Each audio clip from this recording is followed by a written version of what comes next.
देखिए,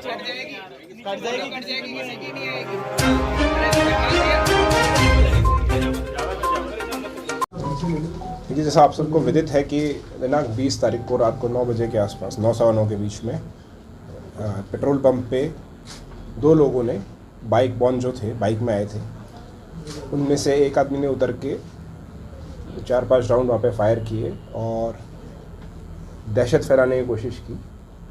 इस तरह की घटना नॉर्मली एक शांत शहर में नहीं रहती है, तो ये एक चैलेंज थी पुलिस के लिए कि इस तरह की वारदात को उन्हें खोलना चाहिए।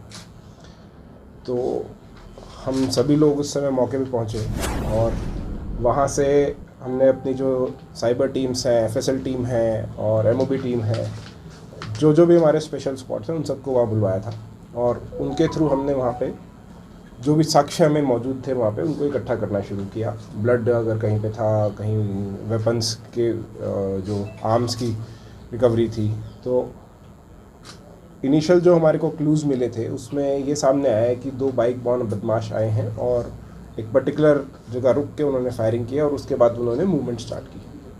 हमने अलग अलग टीम्स बनाई, जो कुछ टीम्स टेक्निकल एविडेंस पे काम करने के लिए और कुछ टीम्स ह्यूमन एविडेंस पे काम करने के लिए बनी थी। तो जो टेक्निकल एविडेंस पे काम करी थी उन्होंने सीसीटीवीज़ को फॉलो करते हुए, अभय कमांड सेंटर के थ्रू फॉलो करते हुए एक पर्टिकुलर रूट ड्राफ्ट किया कि वो इस तरह से जो बदमाश हैं वो एक तरफ से आए थे और दूसरी तरफ गए, और जो भी वहाँ के इनपुट कॉल रिलेटेड इनपुट्स हैं उन सबको लिया। इसके बाद कुछ रंगदारी मांगने की जो बात थी वो इस घटना के साथ जुड़ी थी। वो सामने आई कि घटना से पहले भी और घटना के दिन भी जो पुलिस को रिपोर्ट नहीं हुई थी उस समय तक कोई ऐसी पैसे मांगने की, उन्होंने फिरौती मांगने की जो है डिमांड रखी थी जो पेट्रोल पंप ओनर से उनके सामने। तो उन क्लूज़ पे भी काम किया गया और आसपास जो भी हमारे सोर्सेज हैं और इंटेलिजेंस इनपुट्स हैं उनसे वो सीसीटीवी फुटेजेस भी शेयर की गई और डेली इसमें वर्किंग चलती रही। जो वॉइस सैंपल्स हमें मिले थे जो उन्होंने शुरू में दिए थे, उनको हमने इंटरपोल और सीबीआई की हेल्प से भी क्रैक करने की कोशिश की। तो ये इस तरह लगातार एक्टिविटी चल रही थी कई दिनों से। इस दिन से ये फायरिंग हुई थी।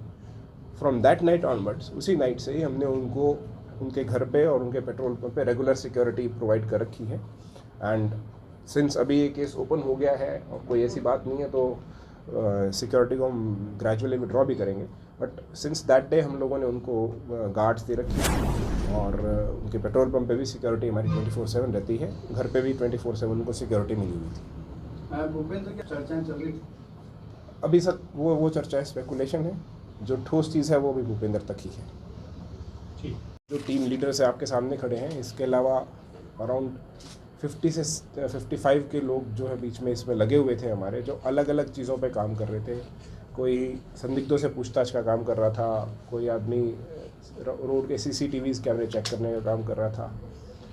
तो इसी बीच हमें इंफॉर्मेशन मिली कि एक लड़का है पप्पू, वो घटना के बाद से ही वो एक होटल पे काम करता था, वहाँ से गायब है और उसका हुलिया प्रोबेबल फायरर से मैच करता है।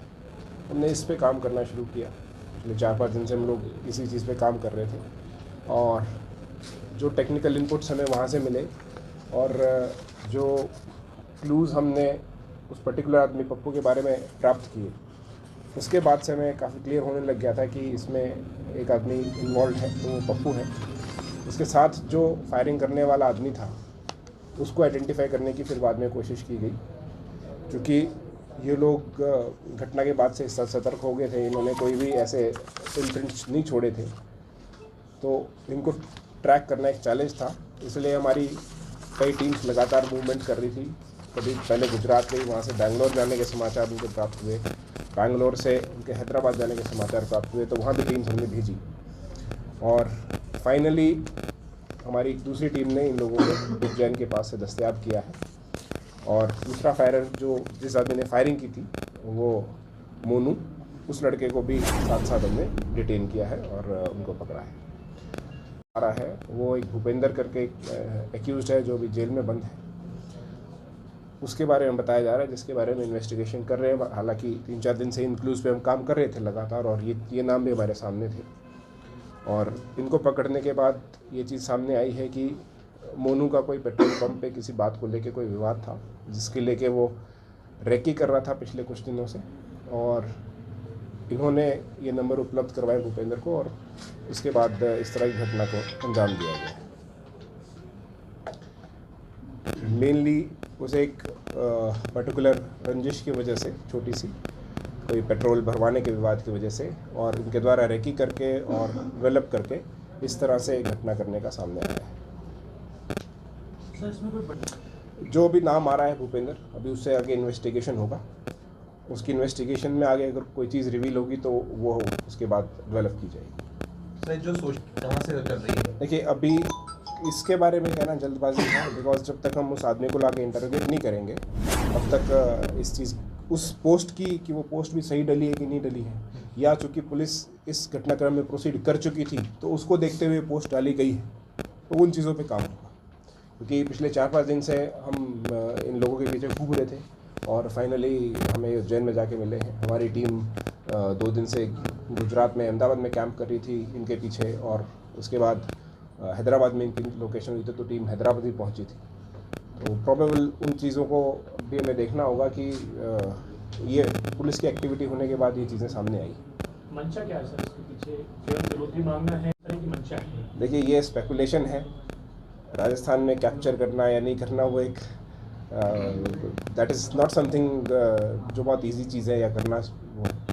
एंड अभी तक तो फिरौती मांगने की बात सामने आ रही है, बट अगर इन्वेस्टिगेशन में कोई ऐसी बात आएगी तो इस पर भी स्ट्रिक्ट एक्शन लिया जाएगा। धमकी देना सोशल मीडिया पे, पंजाब में जेल में बैठकर, तो राजस्थान में धमकी देना बहुत सारे स्टेट है, राजस्थान में ऐसा क्यों? देखिए, भूपेंद्र यहीं से बिलोंग करता है, he is localite of Ajmer, तो अपने शहर में नॉलेज होती है, जान पहचान होती है। पॉसिबल ये हो सकता है कि उसके लिए ईजी रहा हो।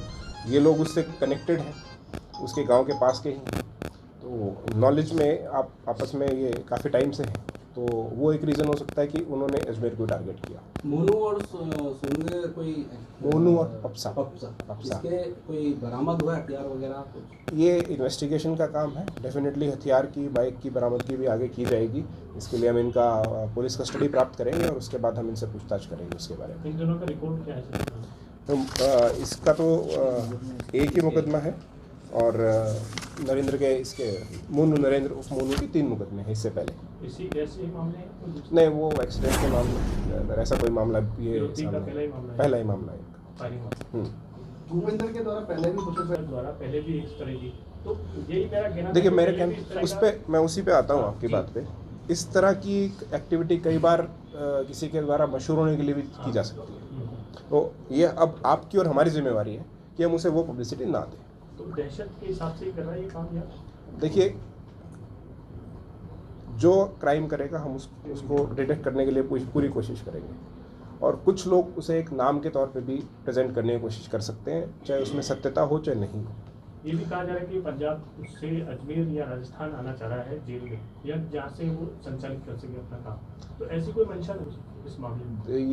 ये बात भी सामने आई है, और जेल में हम भी इंश्योर करेंगे अजमेर में कि इस तरह की कोई एक्टिविटी नहीं कर पाए। तो लाएंगे मतलब उसके बाद डेफिनेट लाना तो होगा, लाना तो होगा इन्वेस्टिगेशन के लिए, एंड आफ्टर दैट इन्वेस्टिगेशन हमें उसको जब जुडिशियल कस्टडी करवाएंगे उसके बाद हम इस चीज़ को आगे परस्यू करेंगे।